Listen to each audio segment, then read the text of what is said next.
नमस्कार सर्वांना मनपूर्वक शुभेच्छा. हां टीचर आहे. By profession me psychological counsellor आहे. वेगवेगळ्या प्रकारच्या थेरपी करून लोकांना आनंदी आणि तणावमुक्त राहण्यासाठी मी मदत करत असते. आर्ट ऑफ लिव्हिंगचं मेन कार्य पण तेच आहे, म्हणून आमचं काम असं हातात हात घालून चाललेलं असतं. आमच्या अनेक प्रकारचे कोर्सेस आणि हे आतापर्यंत 65 प्रकारचे कोर्सेस आमच्याकडे आहेत आणि त्याच्यामध्ये बरेच काही. तर त्याच्यातलं मी हॅपीनेस कोर्स टीचर आहे आणि मी मेन्स्ट्रुअल ट्रेनिंग बायकांसाठी, म्हणजे मी आतापर्यंत बघितलं की कॉर्पोरेटमध्ये पण मी हे ट्रेनिंग्स करत असते. तर बायकांना लग्न झाले, मुलं बाळा झाले, आता म्हणतात तसं मेनोपॉजकडे आले तरी सुद्धा त्यांना मेन्स्ट्रुअल ज्या गोष्टी आहेत त्याच्याबद्दल अनेक मिसकन्सेप्शन्स असतात, त्यांना त्याच्या गोष्टींमध्ये माहिती नसते. तर ते मी त्यांना पण आणि त्याचप्रमाणे वेगवेगळ्या गावांमधल्या, खेडेगावांमधल्या, आदिवासी पाड्यांवरच्या शाळांना जाऊन मी ह्याबद्दल जनजागृती करत असते. त्याचप्रमाणे आम्ही आदिवासी पाड्यांवरती जाऊन तिकडच्या मुलांना ध्यानधारणा शिकवतो. बघा, आपल्या आयुष्यामध्ये प्रत्येकाच्या आयुष्यात आणि बिझनेस म्हटला की ताणतणाव आला, बरोबर आहे ना. प्रत्येक आज मला आत्ताच्या घडीमधला सगळ्यात मोठा आजार कोणता आहे तर कॅन्सर, डायबिटीज, ह्या सगळ्याला मागे टाकून कोविड नंतर तर जवळजवळ 95% of a people are suffering from stress आणि एन्झायटी. तर ह्या सगळ्यावरती मात करण्यासाठी ध्यानधारणा हा एकमेव उपाय आहे. सो मी ते ध्यानधारणा शिकवत असते. आपण थोडासा अनुभव करायचा. ओके, चला सगळ्यांनी जरा हात झाडा बरं. जोरात, जोरात, अजून जोरात, एकदम फास्ट.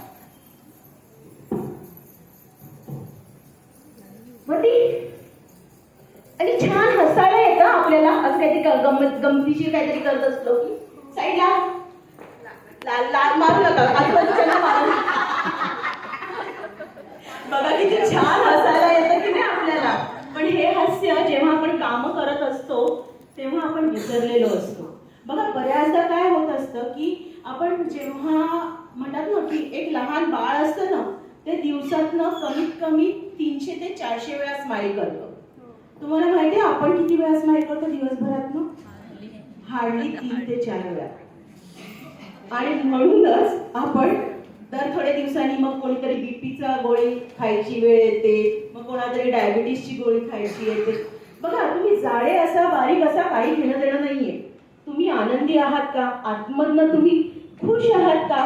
आतमधनं तुम्ही हील करता का स्वतःला?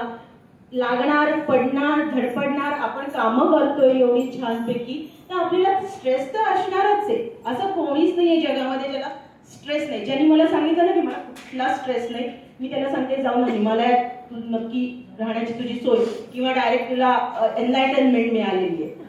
हां, कारण त्या एकाच अशा ह्याला ते मिळू शकतो. पण आपण नॉर्मल आणि आपल्याला तर एवढे काय काय बिझनेस चालवायचे, घर चालवायचे. मी सिंगल मदर आहे, तर मला तर मी म्हणजे भरपूर हे केलं की काय काय करावं लागतं, किती स्ट्रेसमधनं जातं. तर ह्या सगळ्या गोष्टींसाठी आपल्याला ध्यानधारणा करावी लागते. तर आपण एक थोडासा छोटासा प्रयोग करणार आहोत. सर्वांनी आपले डोळे बंद करा. पाठीचा कणा ताठ. एक साधारण श्वास घ्या आणि सोडा. एक दीर्घ श्वास घ्या आणि सोडा.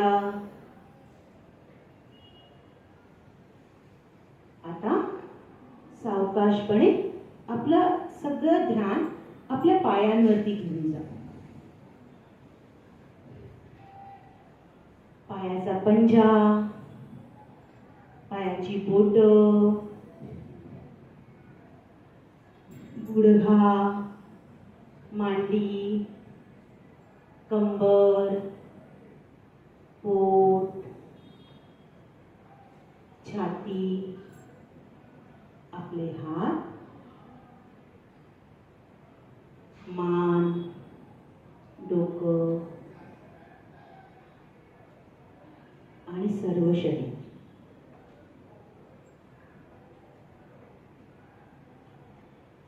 जे काही आजूबाजूला आवाज येत आहेत त्यांचा आपणहून स्वीकार करा.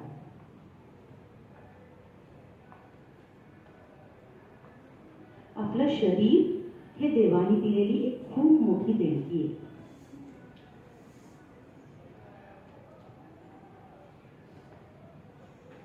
मनोमन त्याबद्दल देवाला किंवा नेचरला धन्यवाद करा.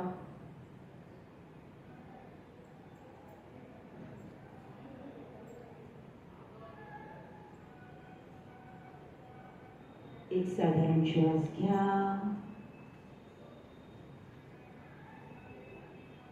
आणि सोडा.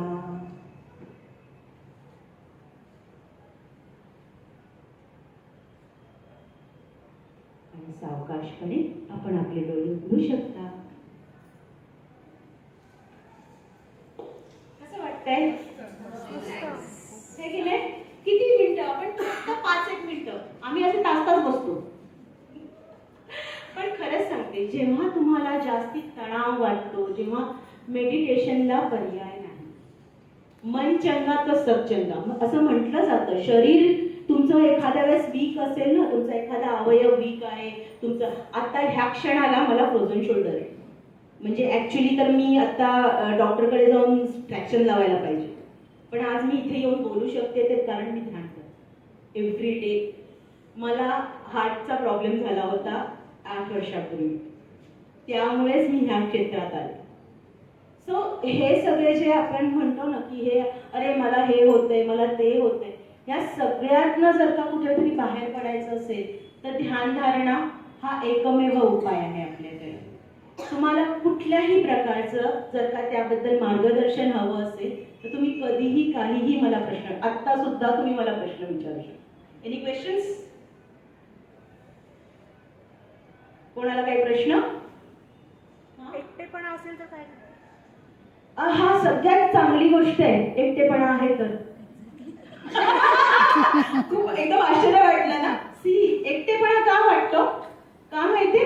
कारण आपण आपल्याशीच मैत्री करत नाही. पहिले ना आपलं सगळ्या बायकांचा मोठा प्रॉब्लेम आहे, आपण दुनियेची सगळी काळजी करत असतो.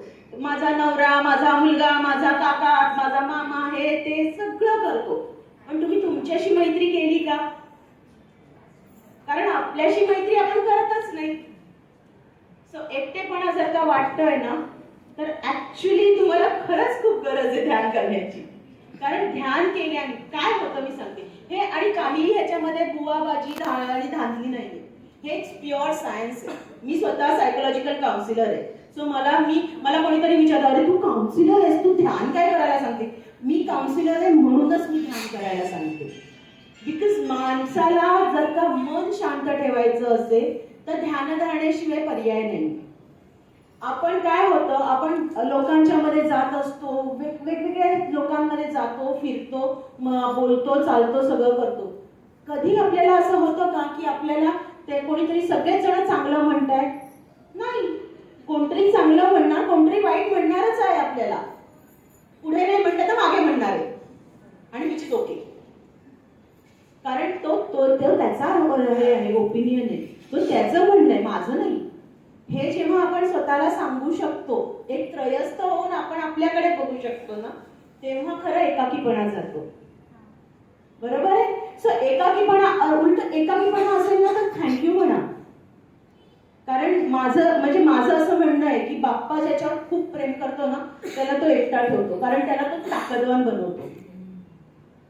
जेव्हा आपल्याकडे काहीच नसतं ना तेव्हाच खरं आपण सगळ्यात जास्ती ताकदवान असतो. बरोबर आहे? कारण इथे असलेल्या अनेक माझ्या मैत्रिणी आहेत ज्यांनी हे अनुभव केलेलं असणार आहे. जेव्हा खालती असतो ना सगळ्यात आपण पडलेले कुठेतरी, त्यावेळेला ऍक्च्युली आपण नवीन शिकत असतो. आपण जेव्हा सतत छान छान वाहवा गुडी असतं ना तेव्हा आपण काही नवीन शिकत नाही. जेव्हा काहीतरी प्रॉब्लेम्स असतात ना तेव्हा आपण चांगले करतो. बॉस खडूस असेल ना तर एम्प्लॉई स्किलफुल होतो. बॉस जर का चांगला असेल ना तर तो एम्प्लॉई कधीच सुधरत नाही. बिझनेस आपण करतो, बिझनेस करताना आपल्याला काम करतोय आपण कुठलं तरी, तर आपल्याला आपल्या लाईफ स्किल्स माहिती आहेत का? आपण काय करतो, जेव्हा 4 लोकांना भेटतोय करतोय, अरे पण तुमच्याकडे स्वतःकडे तुम्ही काय काय कमवलंय ते तुम्ही जॉट डाऊन केलंय का? तुम्ही ते जॉट डाऊन करायला पाहिजे. आणि हे एकाकी असतानाच घडू शकतो, ग्रुपमध्ये असताना नाही घडत. माझं ऑलरेडी झालेलं, मी फक्त प्रश्न